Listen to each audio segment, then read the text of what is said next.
마인드 스포츠. 두뇌 게임이라고 하는 바둑과 체스는 과연 우리의 뇌에 어떤 영향을 미칠까요?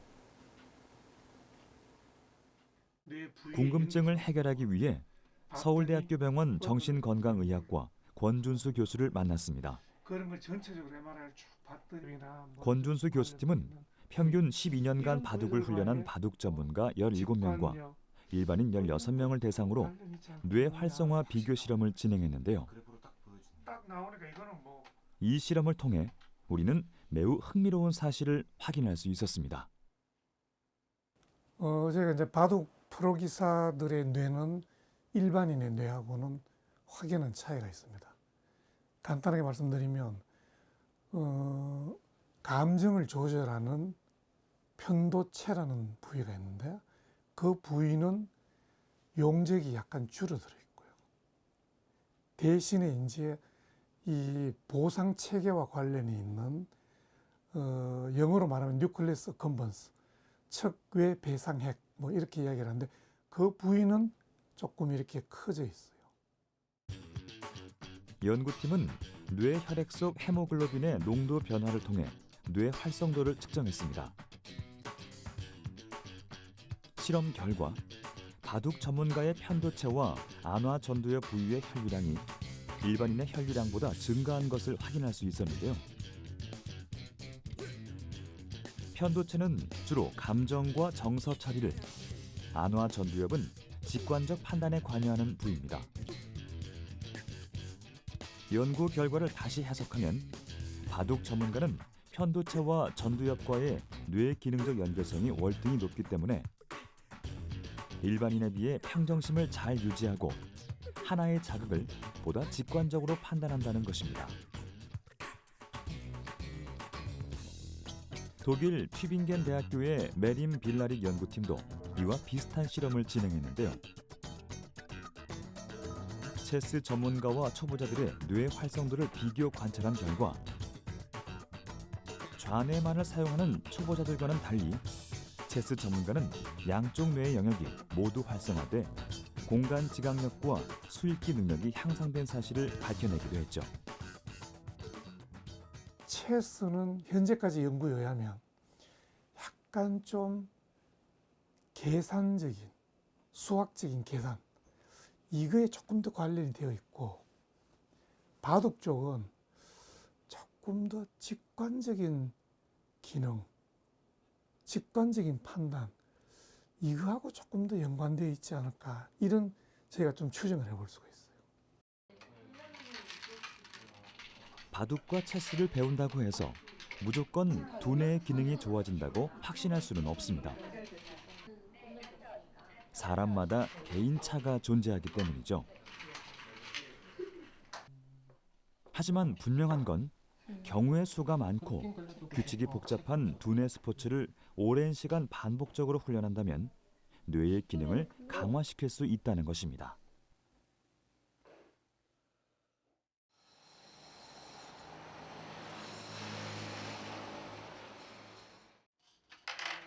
우리나라 바둑의 본산 한국 기원을 찾았습니다.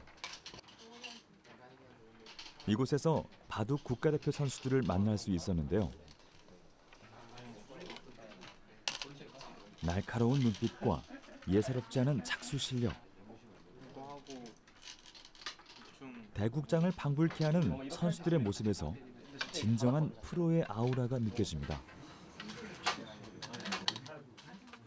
저희는 이제 평일 아침 10시부터 또 저녁까지 이제 매일 국가대표들이 모여서 훈련을 하고요. 훈련의 주요 내용은 이제 훈련 대국, 연습 대국도 있고 또 최신에 유행하는 수법들을 이제 같이 모여서 연구하는 시간도 있고 주로 연구라고 하는 것은 바둑의 수를 이제 연구를 보통 하는 건데요. 그래서 혼자서 연구하는 것을 선호하는 기사도 있지만 최근에는 같이 모여서 여러 명이서 함께 연구를 하면서 더 좋은 수가 있는지 또 이 좋은 수에는 또 어떻게 대처를 해야 되는지 이런 것들을 최선의 수를 찾아 나가는 과정이라고 생각합니다. 국가대표 선수들에게 있어 훈련은 개인의 기력 향상을 위한 것만은 아닙니다. 이었으면서 거울 붙여? 김호은 거야? 뭔지 모르겠어. 국가의 이름을 내건 대국에서 승부를 판가름할 최선의 수를 찾아내는 연구 활동이기도 한데요. 좋은 수를 꿰뚫어 볼 줄 아는 능력을 갖추고 그 수에 대항할 또 다른 신의 한 수를 찾기 위해선 하루도 훈련을 게을리할 수 없습니다.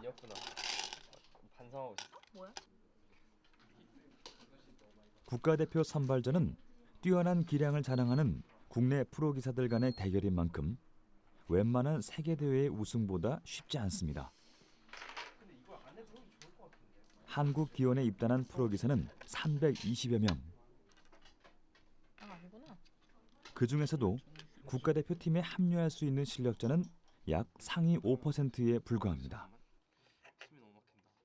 현재 국가대표는 이제 프로기사여야만이 국가대표에 들어올 수가 있고요. 프로기사 중에서도 이제 상위 랭커, 그리고 지금 국가대표 선수들 외에 육성군이라고 해서 저희가 어린 선수들 가운데 재능을 이제 키우기 위해서 따로 선발한 육성군이 따로 있고요. 성적이 좋은 기사들 가운데서도 선발전을 통해서 그 선발전을 통과한 기사들만이 지금 국가대표팀에 입성을 할 수가 있고요. 그렇기 때문에 지금 뭐 규모도 그렇게 치열한 경쟁을 뚫고 올라야 되기 때문에 인원도 그렇게 많은 인원수가 운영되고 있지는 않습니다. 국가대표로 선발된 선수들은 주로 20, 30대 젊은 층입니다. 그리고 해를 거듭할수록 그 연령은 낮아지고 있는데요. 네로라 하는 세계적인 국수들과의 대국에서 밀리지 않으려면 어떠한 판의 형세에서도 좋은 수를 찾아낼 직관력을 연마해야 합니다. 아까 버틴다는 게 뭐야? 그러니까 어떻게 버틴다는 거야? 응? 이거 줄 때 젖히면 그러니까 이거 대고 하면은 치고. 응? 거기 젖히면 안 되잖아. 원래는 따고 끊으려고 그랬잖아. 아. 근데 그때 이렇게 치고 이렇게 준다고. 아, 그 와인이었구나. 바둑에서는 기술만큼이나 중요한 것이 바로 정신력입니다. 이게 백선이라고. 오랜 시간 한 자리에 앉아 바둑판에 시선을 고정한 채 변화무쌍한 경우의 수를 앞서 내다보기란 결코 쉬운 일이 아니죠. 잠시라도 집중력이 흐트러지는 순간 대국의 판세는 완전히 뒤집힐 겁니다. 그럼 뭐야? 먼저 뭐 빠지는 그런 거. 때문에 정신력을 혹독히 다스리는 훈련은 선수들에게 반드시 필요한 요소입니다. 전 초등학교 2학년 때 시작했으니까 이제 10년 다 돼가네요. 10년 넘어가는 것 같아요. 좀 산만해서 제가 좀 약간 침착해지고 좀 집중력도 좀 좋아지고 하다 보니까 바둑이 그래서 시작했는데 이게 그래서 하다 보니까 또 바둑이 또 매력이 있고 또 돌과 돌만에 이렇게 또 만나서 또 싸우는 게 또 재미있더라고요. 그래서 프로기사까지 이렇게 하게 됐네요. 그 남자 여자 같이 예선 참가해서 하는 세계대회가 있었는데 거기서 4판 이기고 본선에 올라갔거든요. 그게 제일 기억에 남아요. 여자 대회에서는 성적을 많이 냈지만 남자랑 같이 하는 기전에 성적 내기는 좀 힘들거든요. 그래서 기억에 남는 것 같아요. 1989년 조훈현 구단의 응시대 우승 이후 한국 바둑은 전성기를 맞이했습니다. 조훈현, 이창호를 필두로 서봉수, 유창혁, 이세돌까지 세계 대회를 휩쓸었는데요. 2000년부터 세계대회 20연속 우승, 이 중 메이저 세계대회 14회 우승 행진을 기록하며 한국 바둑의 르네상스 시대를 이어갔습니다. 하지만 중국 신예들의 대거 등장으로 현재는 그 기세가 중국으로 기울어졌죠.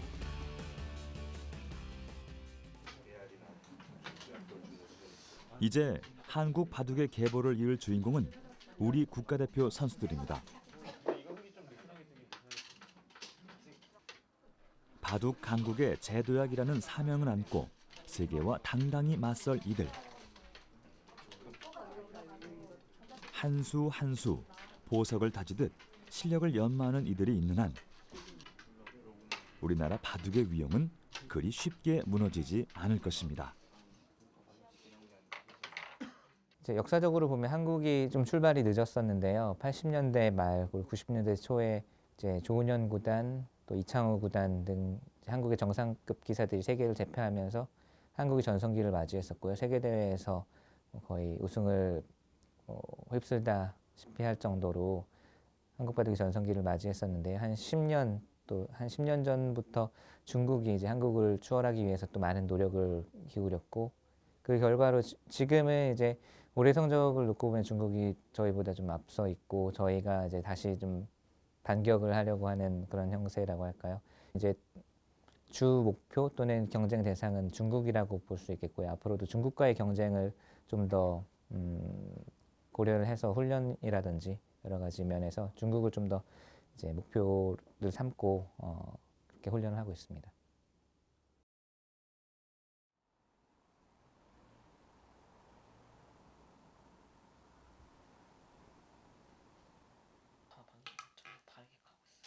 한국기원 현직 최연소 프로기사. 이 눈에 띄는 이력의 소유자는 바로 권효진 초단입니다. 거침없이 바둑돌을 착수하는 모습이 또래 아이들과는 사뭇 달라 보이는데요. 스스로 대국 기법을 설계하고 보다 좋은 수를 두기 위해 틈틈이 연구에 매진한다는 권효진 초단. 비록 14세의 어린 나이지만 다른 프로기사 못지않은 바둑 고수입니다.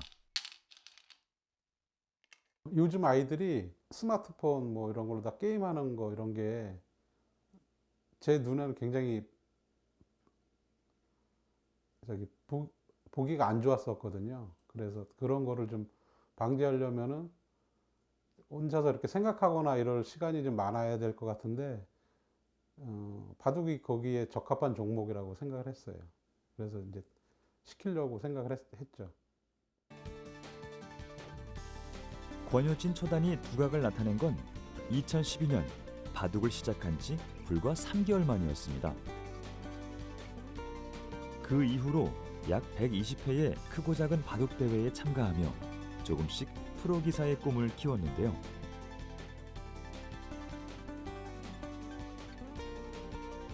자신의 실력을 검증해 보고자 참가한 2016 지역 영재 입단 대회의 입단 결정국.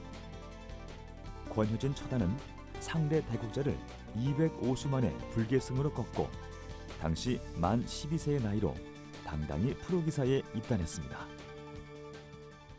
사실 이번에는 초등학생이 신분이고 그래서 거의 기대를 안 했거든요. 뭐 확률로 따지면 5%라고 제가 주변 사람들한테 말할 정도로다가 기대를 안 하다가 입단을 해서 기분이 좋긴 한데 앞으로 나아가야 될 길들이 너무 많으니까 한 일주일 정도 기분 좋았고 지금은 계속 고민되죠. 이제 공부를 어떻게 더 시켜야 되나부터 해가지고 뒷바라지를 어떻게 해야 될 것인가에 대해서 저희 집사람하고 저는 아주 굉장히 고민이 많습니다. 권효진 초단은 프로 기사로서 이제 또 다른 도전을 앞두고 있습니다. 바둑 국가대표가 되어 세계대회의 우승을 노리는 것인데요. 갈 길은 아직 멀고 넘어야 할 산은 많지만 한 단계씩 꿈을 향해 나아가고 싶다는 권효진 초단. 그가 선택한 바둑의 길은 지금부터 시작입니다. 바둑에서 술기를 정확히 하는 게 가장 중요한 것 같아요. 바둑에서 가장 많이 나오는 게 근접전인데 근접전에서 솔기 한번 착 하면 그냥 바로 그냥 패배로 직결되니까 솔기가 굉장히 중요한 것 같아요. 어차피 제 직업이니까 평생 해야 될 거니까 제 인생에서 이렇게.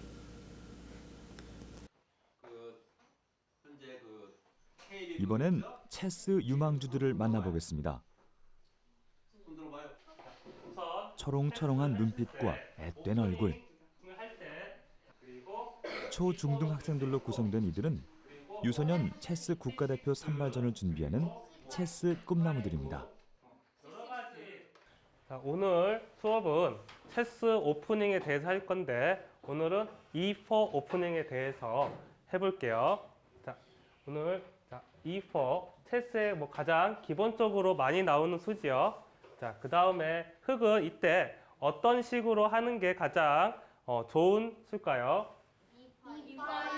자, 물론 E5도 그렇죠. E6 그리고 또 어떤 거 있을까요? 그렇죠.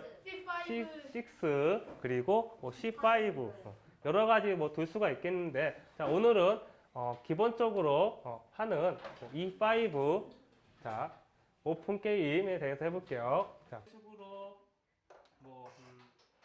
시대의 흐름에 따라 세계 체스의 수준은 나날이 높아지고 있습니다. 이에 발맞춰 학생들의 체스 교육 시기도 앞당겨지고 있는데요. 어리다고 해서 실력이 만만할 거라고 생각한다면 오산입니다. 국가대표는 나이를 떠나 오로지 체스 실력으로 평가받기 때문입니다. 국가대표 선발 기준은요. 우선 대회마다 틀린데 세계 대회도 있고 아시아 대회도 있고 그리고 거기에서 이제 선발전을 합니다. 유소년부터 청소년 그리고 성인 포함해가지고 국가대표 이제 선발을 총 5명이면 5명, 3명이면 3명 그런 식으로 해서 상위권부터 뽑히게 되는 겁니다. 실전을 대비한 배구 훈련이 시작됐습니다. 기물의 이동 경로를 파악하며 한 수씩 필드를 지휘하는 학생들. 배구는 체스의 기본 훈련 중 하나지만 무엇보다 빠져선 안 되는 요소가 있습니다. 바로 전쟁 기록지, 기보입니다. 바둑도 기보라는 게 있는데요. 마찬가지로 내가 뒀을 때 반성해야 될 점, 그 판을 만약에 이겼어도 내가 그 상황에서 더 최선의 수가 있었는지 살펴볼 수도 있고요. 자기 반성의 시간이라고 생각합니다. 기보란 체스 경기 시 기물의 이동 경로나 대국의 흐름을 간략하게 정리한 기록지를 말합니다. 플레이어는 대국을 마친 뒤 작성된 자신의 플레이를 복기하며 스스로의 실력을 평가할 수 있는데요. 혹시 내가 나쁜 수를 두지는 않았는지, 보다 나은 최선의 수는 없었는지 판단하는 척도가 되기 때문에 기보를 통해 되짚어보는 연습이 필요합니다.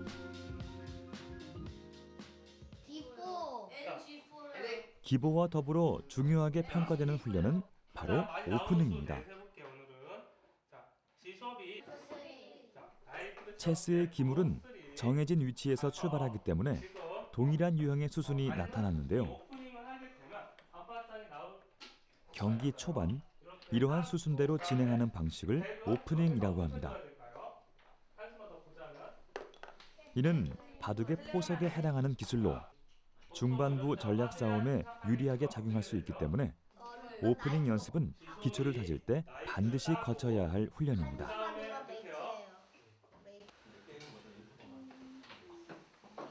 국가의 자존심을 걸고 세계 속에 대한민국이라는 이름을 널리 알리고 싶다는 이들.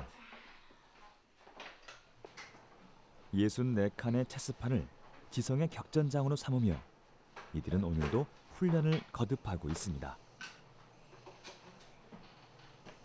대한민국 체스의 희망, 유소년 국가대표. 그 목표를 발판 삼아 그랜드 마스터의 탄생까지 이어지길 기대해 보겠습니다. 광주에서 한두 판씩 가끔씩 두다가 여기 체스를 더 두고 더 배우고 싶어서 하남까지 왔는데 그런 식으로 계속 체스를 배우는 이유는 체스 게임 안에서 전술이나 다른 그 이외의 것들로 이기는 게 재미있어서요. 일단은 체스를 계속하고 근데 학업도 중요하니까 학업도 열심히 하려고요. 이기든 지든 그냥 즐겁게 하면 되는 것 같아요. 체스는 원래 즐거움을 위해서 하는 거니까 승부는 그다지 중요하지 않다고 생각해요.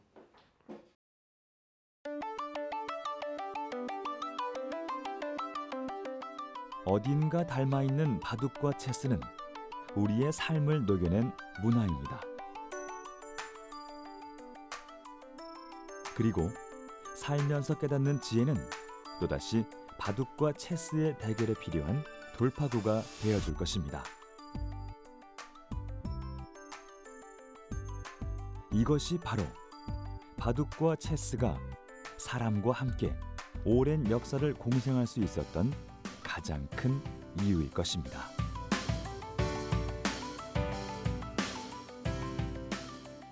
뭔가 인생 제가 나이가 어릴 때 이런 말 하기 좀 그렇지만 바둑판 좀 작긴 한데요. 인생이랑 비교했을 때 비슷한 면도 많은 것 같아요. 친구? 예, 제가 이렇게 삶을 살아갈 때 제 옆에서 재미도 주고 같이 함께 해주는 친구가 아닐까라는 생각이 좀 들고 있어요. 네. 끊임없이 탐구하고 뭔가 쟁취해 나가는 그런 점에 있어서 드넓은 바다와 같은 것 같다. 뭐 이 정도로 표현할 수 있을 것 같습니다.